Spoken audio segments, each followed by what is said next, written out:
Hello friends, welcome back to C for Commodities, your go-to place for agri-trade and commodity insights.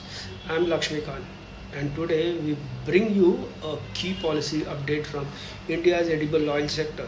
In a major decision aimed at easing inflation and supporting domestic refining, the government of India has slashed the basic custom duty on imported crude edible oils including sunflower, soybean and palm oil from 20% to 10% with immediate effect. This move, announced by the Ministry of Consumer Affairs, Food and Public Distribution, responds to rising global prices and follows the earlier hike in September 2024. The ministry stated that import duty is a significant factor in determining the landed cost of edible oils, which in turn affects domestic retail prices.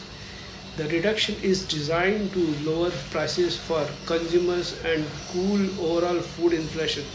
An important angle here, the duty cut also widens the gap between crude and refined oil import duties from 8.75% to 19.25%.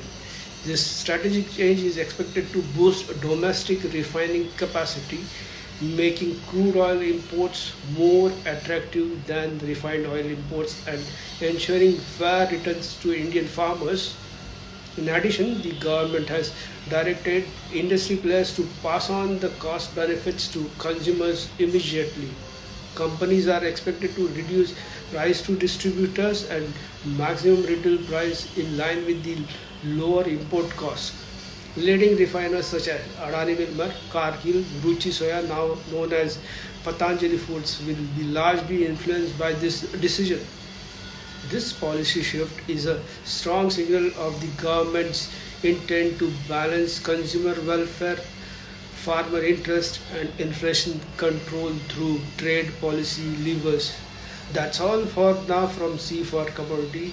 If you found this update valuable, don't forget to like, share, and subscribe. Stay tuned for more market moving insights.